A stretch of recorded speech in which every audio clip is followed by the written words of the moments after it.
What a headshot! What a head! How's it, guys? This is Dayvy, FPL, and welcome back to the Fantasy Premier League video here on my channel. Now in this video, I'll be going through the ultimate wildcard guide to the upcoming Game Week 8.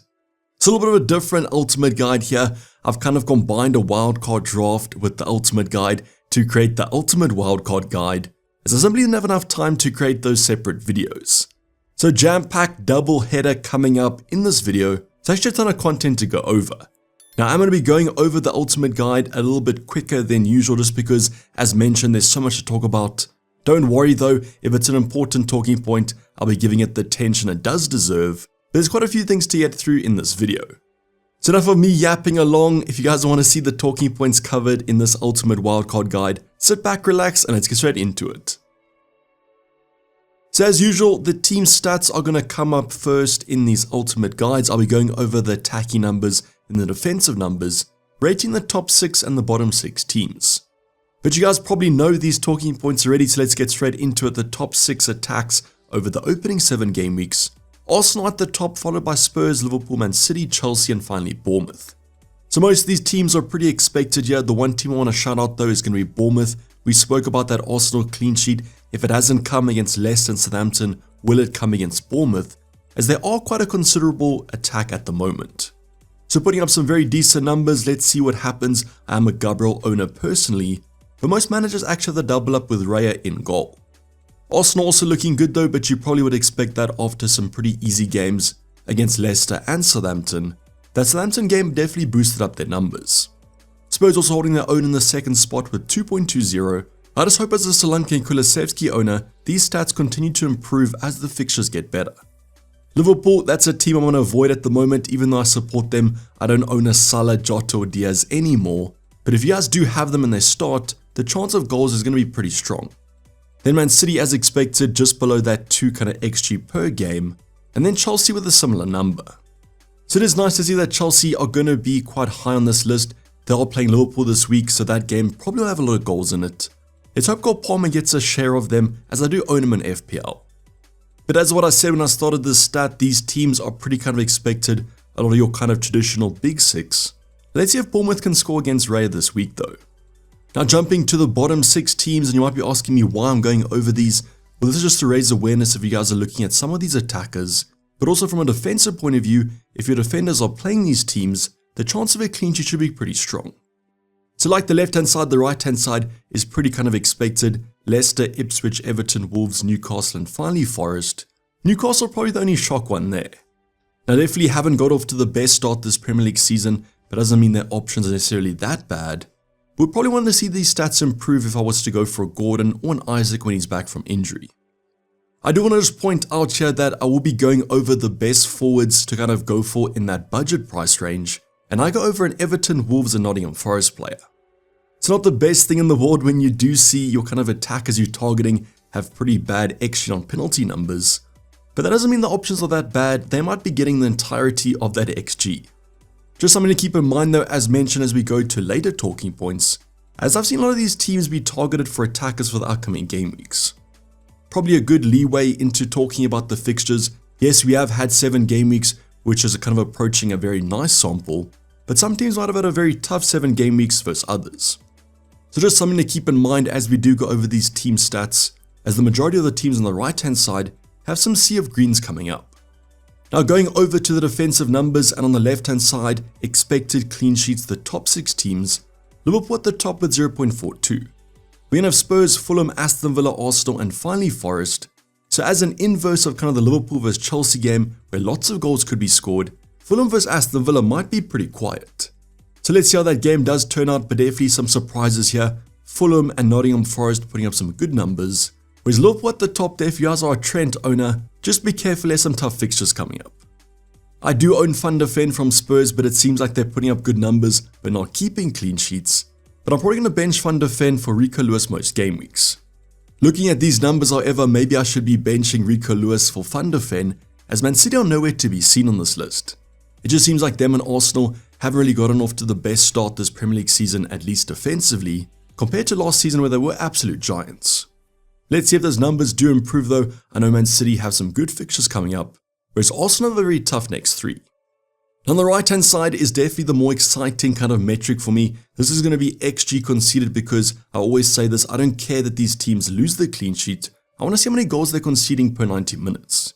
Now if you guys were to predict what the bottom 3 teams would be, you definitely would say Ipswich, Leicester and Southampton. Unfortunately, newly promoted sides always generally struggle defensively. They're followed by Everton, Wolves, Brentford, so as a Man City and Haaland captainer, I'm definitely backing Man City to do well against this Wolves team. It just shows you the newly promoted sides are definitely there for the taking. We're going to be talking about someone like a Davis or an Aitnori later on. Those players are okay for selection because they offer so much attacking threat, but not many clean sheets might be coming for them. Also want to point out Brentford, I am a Flecken owner. If you guys are going to choose a goalkeeper, might want to steer away from him. Or on the inverse, he might be getting a lot of saves and therefore nullifying that XG. Everton still don't really know what's happened to them. Dyche's teams are usually pretty strong defensively. Let's see what happens over this easier fixture run. So on the left hand side, you guys can target these defenders, but as mentioned, hardly any of them are actually keeping clean sheets. So the right hand side is a bit more exciting as for captaincy and for your attackers, definitely target these fixtures. We have gone over that quite quickly, but if you guys want to go over to fix, you can get all your stats, or just pause the screen over the previous talking points. Now the next talking point is my personal favorite addition to these ultimate guides. It's going to be the expected clean sheets as well as the projected goals. So this is taken from the spread X data. It basically takes the odds and creates a metric. So let's move on to the clean sheets first. So bringing up all the fixtures for game week 8, you guys can see home and away each team and their chance of a clean sheet. Color coded from green to grey to pink to finally maroon, sticking to the FPL rating system. So teams with a high chance of a clean sheet are going to be your top 2 with Man City and Arsenal at 42% and 34%. And currently I'm starting 2 Man City defenders and 1 Arsenal one. So fingers crossed both Man City players do start Rico Lewis and Guardiola and get the clean sheet. But as mentioned, those Man City and Arsenal defenders haven't been great recently. Next up we have Nottingham Forest as well as Spurs. So at least if Rico Lewis doesn't start, fun defenders a good chance of a clean sheet. The final team there is going to be United at 29%. As an Mbeumo owner, that might be a slight concern, but I'm pretty sure Brentford score against United. Now jumping to the teams to target or that won't keep clean sheets, you guys can basically use this as an inverse for your attacking numbers. So definitely that Wolves fixture, as well as the West Ham one to target, Bournemouth for Arsenal, as well as Liverpool for Chelsea, and then finally Brentford for United. So could this be the week that you Bruno Fernandes owners finally get rewarded? To be fair, if he does haul, I think you guys might deserve it. The one I do want to point out though is his Liverpool assets. Quite surprised by Chelsea's conceding numbers here.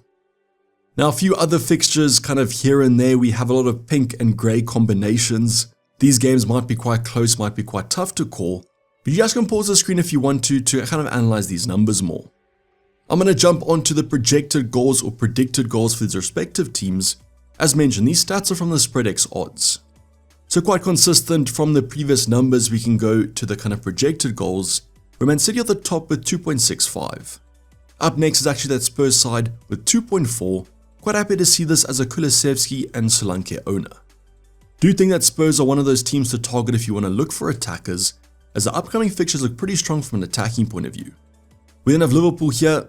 The odds are kind of saying that this is going to be quite a high scoring game, as Chelsea are also around 1.4. Finally, United, as mentioned, Bruno owners might be celebrating here, followed by Arsenal at 1.95.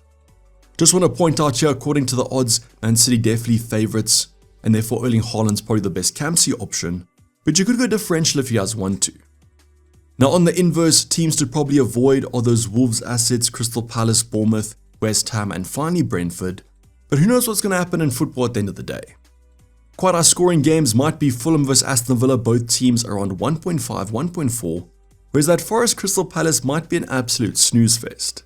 Also want to shout out Newcastle, their numbers just miss out on a green spot, then there's quite a drop off to the next grey. So maybe conclusions here, if you guys do have Liverpool assets, probably keep them, they could score, otherwise Man City are looking to have a respectable win here. Once again, you guys can pause this if you want to look into it a bit deeper, but now let's jump onto some bigger talking points. So the next talking point I want to go over is probably the biggest question about Game Week 8, whether you guys are on the wildcard or there's free transfers, who's the best budget forward to go for? Now we actually are blessed with a few options here. For example, a Delap from Ipswich is looking pretty strong, but I've only selected one striker that comes in around 5.5. So I'm not saying that Delap is a bad option, but I do prefer someone else, and that's going to be Raul Jimenez from Fulham. So the options I'll be going over are Cunha from Wolves, Calvert-Lewin from Everton, Chris Wood from Nottingham Forest, and as mentioned, Raul Jimenez from Fulham. Now the reason I actually went for Raul Jimenez over Delap is that his stats are looking a bit stronger, and I do trust Fulham slightly more, but if you guys want to go for both of them, that's perfectly fine. Also another option is the cheaper Wolves asset Strand Larsen. He does come in around 5.5 as well, but personally prefer Cunha at the more expensive price tag. So these four strikers all come in either 6.5, 6 mil or 5.5, they're all in around that bracket.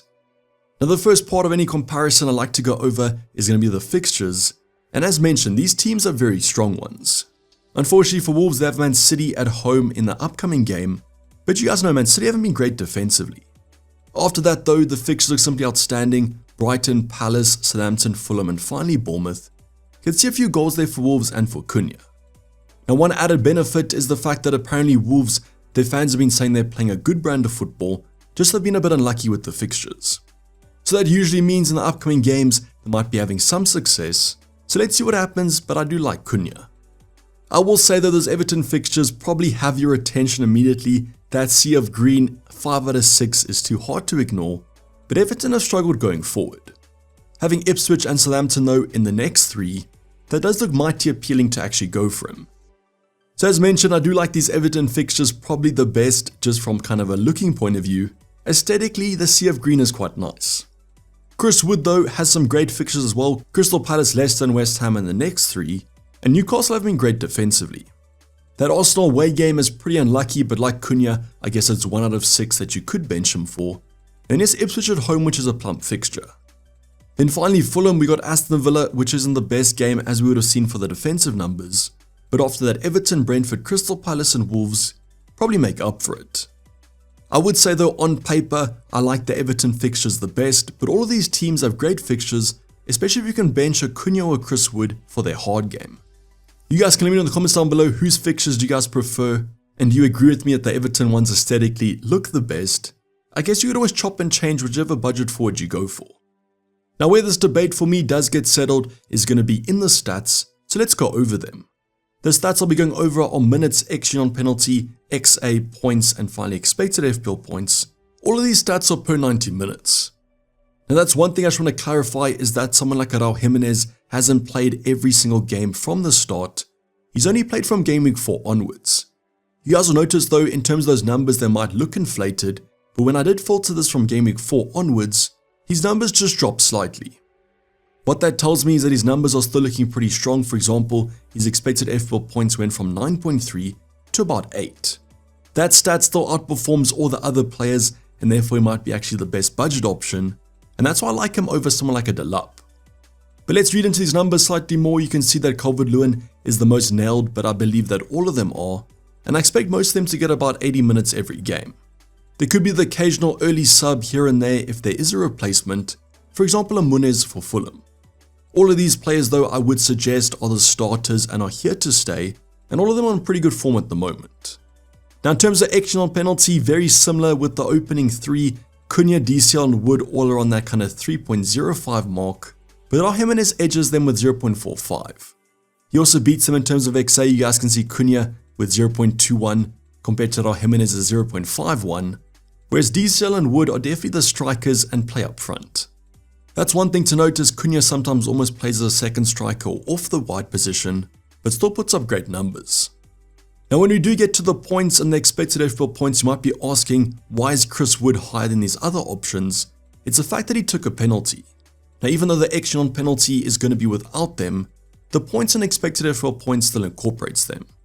Now I want to put it out there that Cunha, DCL, Chris Wood and Raul Jimenez might all be on penalties, and therefore you would expect Chris Wood's numbers to reflect more of DCL and Cunha.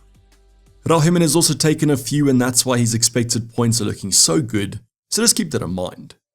But as you guys can see, in terms of points and expected FPL points, Raul Jimenez looks like a great option, whereas it might be closer between the other 3. As mentioned, without that penalty for Chris Wood, his numbers will look quite similar to Calvert-Lewin, and therefore for these 3 it probably comes down to fixtures. In terms of the numbers though, what I would probably say is that if you can bench Cunha for the next fixture, I do like him probably the best, as he has a good combination between XA and XG. I think this might be one of those situations though where we simply kind of going for the more expensive option, as Raul Jimenez's stats simply blow these other players out the water. That's why for me, if I was to choose one on a wildcard for example, I might go for the cheaper Raul Jimenez. So let's see what would happen on a wildcard draft. Comment down below before that though, who's your favorite out of these 4 options, or do you guys prefer someone like a Delap from Ipswich? There's quite a few budget options to actually go for. But now let's go over that wildcard draft. It wouldn't be an ultimate wildcard guide without the draft, so here's one with 0.0 in the bank. So the goalkeepers I've gone for is going to be a 4.0 and a 4.5. I've chosen Flecken, but you guys go for anyone that you want. I've dropped Raya here as I need the funds for my attacking department, but if you guys want to go for him, I like him as an option. Our back 3 takes advantage of some of those budget teams with great fixtures. I've got Gabriel and Rico Lewis here for the stability, and then Davis from Ipswich in the starting 3. Now I've also got Ait Nori on the bench at 4.4 because those Wolves fixtures, when they do improve, he's a great asset. Him and Davis put up great attacking numbers. Finally, Greaves at 4.0, he's just a simple cheap option that plays most games, but I'll probably bench him most game weeks. Now there might be some concern here about Rico Lewis and the fact that he might be quite rotation prone, but then you have Ait Nori to come off the bench or Greaves. Now probably the big talking point in the defense is no Trent Alexander-Arnold. I think with those Liverpool fixtures you can avoid him though, and save the funds to upgrade your attack. You still are getting some Arsenal and Man City coverage though with these 2 players, and I like the rotation of the more attacking options. Then a midfield department has some spice that can be added to it. I've gone for Saka, Palmer, Mbeumo and Johnson as my starting 4, and I've also managed to fit in Rodgers on the bench. And this might be a spot if you guys can't afford the team, downgrade Rodgers someone like a Dibbling at a cheaper price point, as the starting 11 should probably feature most game weeks. And where you guys can add some spice is downgrading Palmer to someone like a Foden or a Humanson, as those short-term Chelsea fixtures aren't that great. I've included him here though at the more expensive price tag if you guys want to go there, as he's still a great FPL asset. Then our front 3 is going to be Erling Haaland, Dom Solanke as well as Raul Jimenez. I'm going to back the stats from the previous talking point. Now if you guys don't like Raul Jimenez, you can go for a DCL or a Chris Wood, then you can downgrade Rodgers to a Dibbling if you prefer that combination. I'm going to go for the cheaper man with the better numbers though. Once again, Solanke and Haaland are pretty essential if I was to wildcard. Both teams have good fixtures and pretty good team XG. It's a very kind of quick review of a wildcard draft. I spun this up quite nicely. Let me know what you guys think in the comments down below, and if you guys are on the wildcard, what's your latest draft looking like? The final talking point, as always, is going to be the captaincy debate, and for me this week it's pretty simple. I'm probably going to go for Erling Haaland. The highest projected point scorer with 7.5, this is a great fixture. Surely you can't blank back to back to back.